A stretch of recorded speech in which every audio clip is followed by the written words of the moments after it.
Hello दोस्तों, आज हम बिहार बोर्ड इंटर परीक्षा 2027 के 12th भौतिक विज्ञान चैप्टर 2 के मोस्ट इम्पोर्टेंट ऑब्जेक्टिव्स क्वेश्चंस को देखेंगे।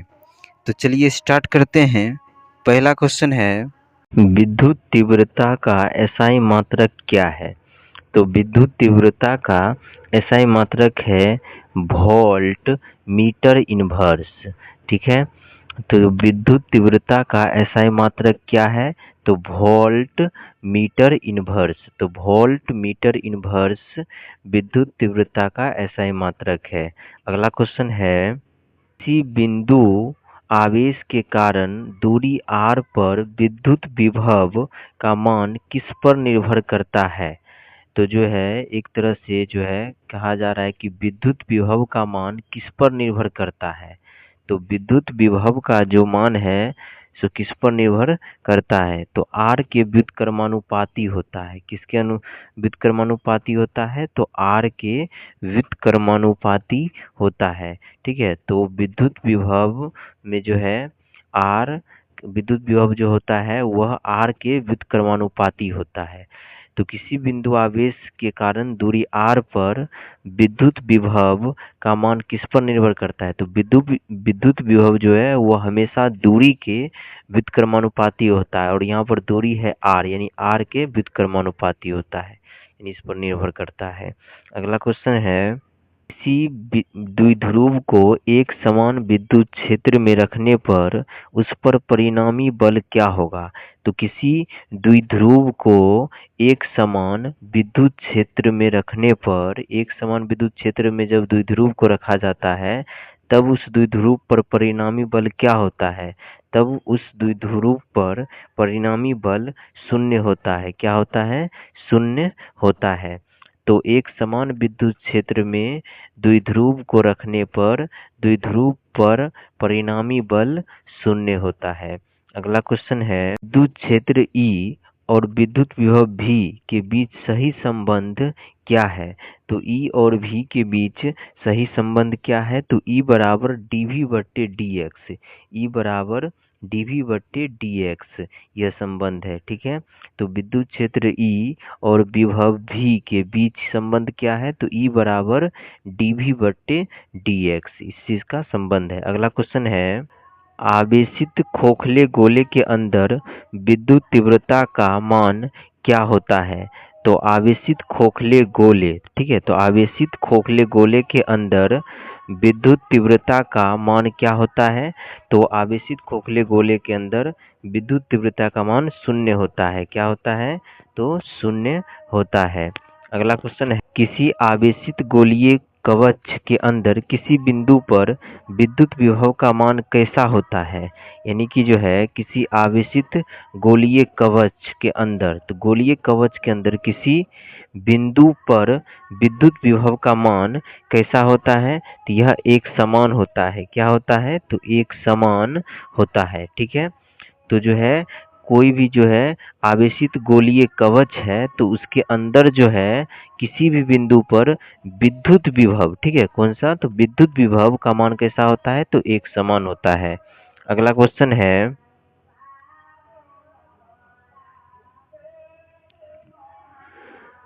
आवेशित खोखले गोलाकार चालक के केंद्र पर विद्युत क्षेत्र और विभव का क्या मान होता है?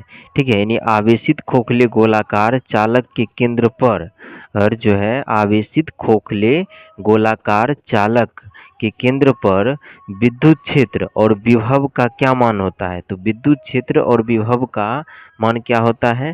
तो विद्युत क्षेत्र शून्य होता है और विभव शून्य नहीं होता है। ठीक है, तो विद्युत क्षेत्र जो है, विद्युत क्षेत्र यानी कि ई जो है शून्य होता है और भी शून्य नहीं होता है। ठीक है, तो इस चीज को याद रखिएगा। अभी ये दोनों क्वेश्चन अभी अलग अलग पूछा था ना इससे पहले। तो आवेशित खोखले गोलाकार चालक के केंद्र पर विद्युत क्षेत्र जो होता है सो शून्य होता है, और उसके बाद जो है विद्युत विभव जो होता है वह शून्य नहीं होता है। अगला क्वेश्चन है, विद्युत द्विध्रुव की निरक्षीय स्थिति में विद्युत विभव का मान क्या होता है? तो विद्युत द्विध्रुव की निरक्षीय स्थिति में विद्युत विभव का मान होता है 0। क्या होता है? तो 0 होता है। ठीक है, तो विद्युत द्विध्रुव की निरक्षीय स्थिति में विद्युत विभव का मान क्या होता है? तो 0 होता है। अगला क्वेश्चन है, एक बिंदु आवेश Q से R दूरी पर विद्युत विभव का सूत्र क्या है? यानी एक तरह से विद्युत विभव का सूत्र पूछा है जब Q और R दिया हो। तो इसका सूत्र है Q/4πε0R। Q/4πε0R। ठीक है, तो जब हमें Q और R दिया रहे तब विद्युत विभव बराबर होता है Q/4πε0R। तो एक बिंदु आवेश Q से R दूरी पर विद्युत विभव का सूत्र क्या है? तो Q/4πε0R। अगला क्वेश्चन है,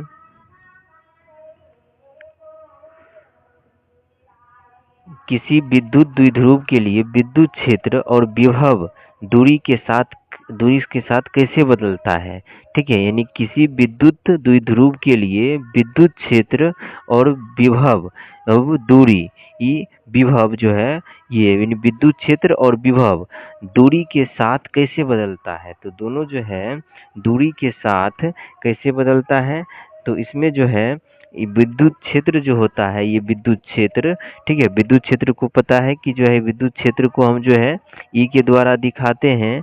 ठीक है, और विभव को पते हैं कि V के द्वारा दिखाते हैं। तो E जो है यह जो है दूरी के साथ जो है E व्युत्क्रमानुपाती होता है दूरी के घन के। दूरी के घन मतलब Q के। तो इसका ये वाला हो जाएगा। ठीक है, ये वाला है ना यहाँ पे। तो यहाँ पर देखिए बट्टा में है यानी कि व्युत्क्रमानुपाती है R के घन के यानी Q के। तो कौन? विद्युत क्षेत्र। और विभव जो है यानी V जो है वह दूरी के वर्ग के व्युत्क्रमानुपाती होता है, जो कि यहाँ पर है। यानी इसका सही आंसर हो जाएगा ऑप्शन बी।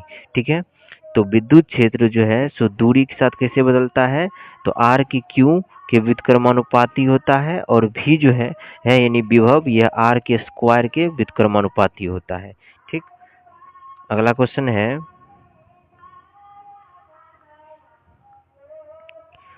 विद्युत विभव का विमीय सूत्र क्या है? तो विद्युत विभव का विमीय सूत्र क्या है? तो ml² T inverse A inverse. ठीक है, तो ml² T inverse 3 A inverse. ठीक है, तो विद्युत विभव का विमीय सूत्र क्या है? तो ml² T inverse 3 A inverse. ये जो है विद्युत विभव का विमीय सूत्र है। अगला क्वेश्चन है, सूक्ष्म विद्युत द्विध्रुव के मध्य बिंदु से दूरी पर विभव किसके समानुपाती होता है?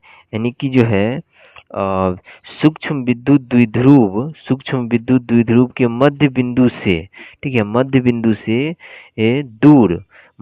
से दूर दूरी पर विभव किसके समानुपाती होता है? तो विभव जो है यह समानुपाती होता है R² 1/R² के। ठीक है, किसके? तो 1/R² के समानुपाती होता है। ठीक है, तो विद्युत विभव जो होता है सो सूक्ष्म विद्युत द्विध्रुव के मध्य बिंदु से वह 1/R² के समानुपाती होता है। तो सूक्ष्म विद्युत द्विध्रुव के मध्य बिंदु से दूरी पर विभव जो है वह 1/R² के समानुपाती होता है। अगला क्वेश्चन है,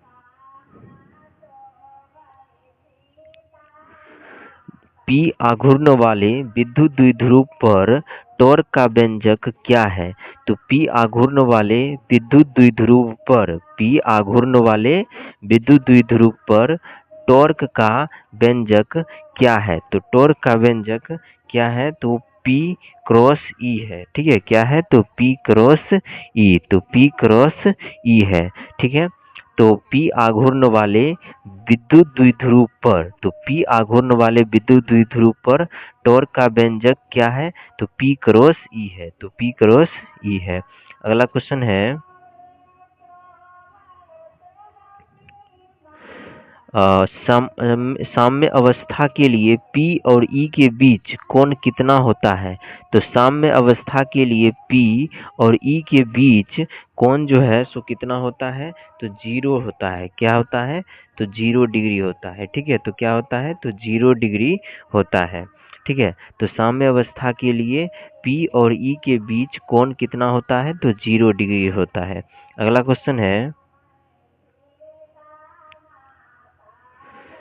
दूरी बढ़ने पर विद्युत स्थितिज ऊर्जा पर क्या प्रभाव पड़ता है? यानी दूरी बढ़ने पर स्थितिज ऊर्जा पर क्या प्रभाव पड़ता है? तो दूरी बढ़ने पर स्थितिज ऊर्जा पर जो है सो क्या प्रभाव पड़ता है? तो यह घटती है। क्या होता है? तो यह घटती ही है। ठीक है, तो यह घटती है। तो दूरी बढ़ने पर विद्युत स्थितिज ऊर्जा पर क्या प्रभाव पड़ता है? तो यह घटती है, यानी कि दूरी यदि बढ़ेगा तो विद्युत स्थितिज ऊर्जा जो है सो घटेगा। अगला क्वेश्चन है निम्नलिखित में से कौन सी राशि सदिश है? तो कौन सी राशि जो है सदिश है? तो विद्युत तीव्रता। तो विद्युत तीव्रता क्या है? एक सदिश राशि है। तो कौन सी राशि सदिश राशि है? तो विद्युत तीव्रता एक सदिश राशि है। ठीक है, अगला क्वेश्चन है एक समान विद्युत क्षेत्र में रखा द्विध्रुव क्या अनुभव करता है? तो एक समान विद्युत क्षेत्र में रखा द्विध्रुव जो है वह क्या अनुभव करता है? केवल टॉर्क अनुभव करता है। ठीक है, तो क्या अनुभव करता है? तो केवल टॉर्क अनुभव करता है। अगला क्वेश्चन है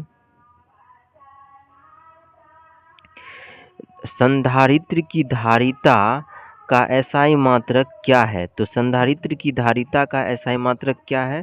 तो संधारित्र की धारिता का एसआई मात्रक फेराडे है। क्या है? तो फेराडे है। ठीक है, फेराडे है। अगला क्वेश्चन है समान धारिता C के दो संधारित्र समांतर संयोजन में जोड़ने पर परिणामी धारिता क्या होगी? ठीक है, यानी कह रहा है कि समान धारिता C के दो संधारित्र समांतर संयोजन में जोड़ने पर परिणामी धारिता क्या होगी? तो देखिए जब संधारित्र जो है समांतर संयोजन में हो तब उसका फॉर्मूला क्या होता है? तो तब जब संधारित्र जो है वो समांतर संयोजन में होता है तब जो है परिणामी धारिता का जो फॉर्मूला होता है, परिणामी धारिता मतलब क्या? तो परिणामी C बराबर, तो C बराबर होता है यहाँ पर क्या धारिता है? दुगो है, C1 दूसरा C2। यहाँ पर जो है दोनों के दोनों क्या है? C1 भी C है और उसके बाद C2 भी C है। तो टोटल कितना हो जाएगा? 2C हो जाएगा ना। टोटल कितना हो जाएगा? 2C हो जाएगा। ठीक है, तो इसका सही आंसर हो जाएगा ऑप्शन बी। अगला क्वेश्चन है संधारित्र की प्लेटों के बीच दूरी आधी करने पर धारिता पर क्या प्रभाव पड़ता है?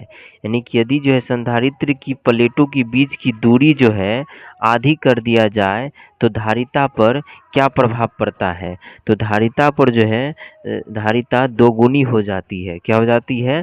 तो धारिता दोगुनी हो जाती है। ठीक है, तो याद रखिएगा यदि हम संधारित्र के प्लेटों के बीच की दूरी को आधी कर देंगे, क्या कर देंगे? आधी कर देंगे, तब जो है धारिता का मान दोगुना हो जाएगा। क्या हो जाएगा? दोगुना, यानी दूरी आधा करने पर धारिता दोगुना हो जाता है। अगला क्वेश्चन है संधारित्र में उच्च प्रावैद्युत माध्यम रखने पर क्या होता है? तो यदि संधारित्र में हम उच्च प्रावैद्युत माध्यम रख देंगे तब जो है धारिता क्या होगा? तब जो है धारिता बढ़ती है। तब धारिता क्या हो जाती है? तब धारिता बढ़ती है। क्या होती है? तो धारिता बढ़ती है। तो यदि हम संधारित्र में उच्च प्रावैद्युत माध्यम रख देंगे, क्या रख देंगे? उच्च प्रावैद्युत माध्यम रख देंगे तो धारिता क्या होगी? तो धारिता बढ़ेगी। अगला क्वेश्चन है श्रेणी क्रम में जुड़े संधारित्र पर आवेश कैसा होता है? तो यदि जो है संधारित्र जो है श्रेणी क्रम में जोड़ा गया है तो आवेश कैसा होता है? तो आवेश जो है सो कैसा होता है? समान होता है। आवेश कैसा होता है? तो आवेश समान होता है। यदि श्रेणी क्रम में संधारित्र जोड़ा गया है तो आवेश कैसा होगा? तो आवेश समान होगा। अगला क्वेश्चन है, तीन समान संधारिता C के संधारित्र श्रेणी क्रम में जोड़ने पर परिणामी तीव्रता क्या होगी? ठीक है, अब देखिए यहाँ पर तीन गो संधारित्र है। ठीक है, तीन गो जो है संधारित्र है, तीन समान धारिता C के संधारित्र है जिसको जो है श्रेणी क्रम में जोड़ा गया है। तो परिणामी धारिता क्या होगी? तो परिणामी धारिता क्या होगी? तो देखिए तब इसको बट्टा करके जोड़ेंगे और लास्ट में उल्टा कर देंगे। तो 1/C प्लस 1/C, यानी कि तीनों तीनों C है इसलिए 1/C। अब तीनों को यदि हम सोल्व करें तो C/3 हो जाएगा और इसका उल्टा हो जाएगा C/3, यानी कि ऑप्शन बी हो जाएगा। ठीक है, तो C/3। तो तीन समान धारिता C के संधारित्र यदि श्रेणी क्रम में जोड़ा गया है तो परिणामी धारिता क्या होगी? तो C/3 होगी। ठीक है, तो अगला क्वेश्चन है, समांतर संयोजन में कौन सी राशि समान रहती है? तो समांतर संयोजन में जो है, समांतर संयोजन में कौन सी राशि समान होती है? तो समांतर संयोजन में जो है विभवांतर समान रहती है। ठीक है, यदि जो है समांतर संयोजन है तो विभवांतर समान होता है, लेकिन श्रेणी क्रम संयोजन है तो आवेश समान होता है। ठीक है, तो श्रेणी में आवेश समान होगा और समांतर में जो है विभवांतर समान होगा। ठीक है, अगला क्वेश्चन है, दो चालकों के संपर्क के बाद किस अनुपात का संबंध सही है? यानी कि दो चालकों के संपर्क के बाद जो है किस अनुपात का संबंध सही है? तो दो चालकों के संपर्क के बाद कौन इसमें सही है? तो Q1/C1 बराबर Q2/C2। ठीक है, तो Q1/C1 बराबर Q2/C2, ये संबंध क्या है? तो सही है। ठीक है, तो दो चालकों के संपर्क के बाद जो है कौन सा अनुपात सही है? तो Q1/C1 बराबर Q2/C2, ये संबंध सही है। अगला क्वेश्चन है, तो 8 माइक्रोफैराडे ये धारिता प्राप्त करने के लिए कौन सा संयोजन आवश्यक होता है? तो श्रेणी प्लस समांतर दोनों। ठीक है, तो श्रेणी प्लस समांतर दोनों। ठीक है, तो याद रखिएगा 8 माइक्रोफैराडे धारिता प्राप्त करने के लिए कौन सा संयोजन आवश्यक होता है? तो श्रेणी और समांतर दोनों संयोजन आवश्यक होता है। अगला क्वेश्चन है, अधिकतम धारिता प्राप्त करने के लिए कौन सा संयोजन उपयुक्त है? तो यदि अधिकतम धारिता प्राप्त करना है तब कौन सा संयोजन जो है उपयुक्त है? तो तब जो है समांतर क्रम संयोजन उपयुक्त है। ठीक है, तो अधिकतम धारिता प्राप्त करने के लिए कौन सा संयोजन उपयुक्त है? तो समांतर क्रम संयोजन उपयुक्त है। अगला क्वेश्चन है, संधारित्र में परावैद्युत प्लेट रखने पर क्या होता है? तो संधारित्र में परावैद्युत प्लेट रखने पर क्या होता है? तो संधारित्र में परावैद्युत प्लेट रखने पर जो है क्या होता है? तो धारिता बढ़ती है। धारिता क्या होती है? तो बढ़ती है। तो धारिता क्या होती है? तो बढ़ती है। तो संधारित्र में संधारित्र में परावैद्युत प्लेट रखने पर धारिता क्या होती है? तो बढ़ती है। अगला क्वेश्चन है, परावैद्युत नियतांक का मान सामान्यतः कैसा होता है? तो परावैद्युत नियतांक का मान सामान्यतः जो है सो कैसा होता है? तो 1 से अधिक होता है। क्या कैसा होता है? तो 1 से अधिक होता है। ठीक है, तो कैसा होता है? तो 1 से अधिक होता है। ठीक है, तो कैसा होता है? तो 1 से अधिक होता है। तो परावैद्युत नियतांक का मान सामान्यतः कैसा होता है? तो 1 से अधिक होता है। अगला क्वेश्चन है, वान डी ग्राफ जनित्र का उपयोग किसके लिए किया जाता है? तो वान डी ग्राफ जनित्र का उपयोग जो है सो किसके लिए किया जाता है? तो उच्च वोल्टेज उत्पन्न करने के लिए। ठीक है, तो उच्च वोल्टेज उत्पन्न करने के लिए। तो वान डी ग्राफ जनित्र का उपयोग किसके लिए किया जाता है? तो वान डी ग्राफ जनित्र का उपयोग जो है उच्च वोल्टेज उत्पन्न करने के लिए किया जाता है। अगला क्वेश्चन है, विद्युत क्षेत्र में ऊर्जा घनत्व का व्यंजक क्या है? तो विद्युत क्षेत्र में जो है, विद्युत क्षेत्र में ऊर्जा घनत्व का व्यंजक क्या है? तो विद्युत क्षेत्र में ऊर्जा घनत्व का व्यंजक है 1/2 एप्सिलॉन ई स्क्वायर। ठीक है, यानी कि ऑप्शन बी। ठीक है, तो जो है विद्युत क्षेत्र में ऊर्जा घनत्व का व्यंजक क्या है? तो विद्युत क्षेत्र में ऊर्जा घनत्व का व्यंजक है 1/2 एप्सिलॉन ई स्क्वायर। अगला क्वेश्चन है, परावैद्युत सामर्थ्य का एसआई मात्रक क्या है? तो परावैद्युत सामर्थ्य का एसआई मात्रक क्या है? तो इसका एसआई मात्रक है वोल्ट मीटर इनवर्स। क्या है? तो वोल्ट मीटर इनवर्स है। ठीक है, तो जो है परावैद्युत सामर्थ्य का एसआई मात्रक क्या है? तो परावैद्युत सामर्थ्य का एसआई मात्रक है वोल्ट मीटर इनवर्स। क्या है? तो वोल्ट मीटर इनवर्स है। अगला क्वेश्चन, संधारित्र की प्लेटों के कुल आवेश का योग क्या होता है? तो संधारित्र की प्लेटों के कुल आवेश का योग जो है सो क्या होता है? तो शून्य होता है। क्या होता है? तो शून्य होता है। ठीक है, तो संधारित्र की प्लेटों के कुल आवेश, संधारित्र की प्लेटों के कुल आवेश का योग क्या होता है? तो शून्य होता है। क्या होता है? तो शून्य होता है। अगला क्वेश्चन है, संधारित्र में परावैद्युत डालने पर क्या प्रभाव पड़ता है? तो संधारित्र में परावैद्युत डालने पर क्या प्रभाव पड़ता है? तो धारिता बढ़ती है। क्या होती है? तो धारिता बढ़ती है। ठीक है, तो धारिता क्या होती है? तो बढ़ती है। तो जब संधारित्र में जो है परावैद्युत पदार्थ डालते हैं तो धारिता क्या होती है? तो धारिता बढ़ती है। अगला क्वेश्चन है, वियुक्त चालक के लिए कौन सा अनुपात स्थिर रहता है? तो वियुक्त चालक के लिए, ठीक है, तो वियुक्त चालक के लिए कौन सा अनुपात स्थिर रहता है? तो कुल आवेश बट्टे विभव।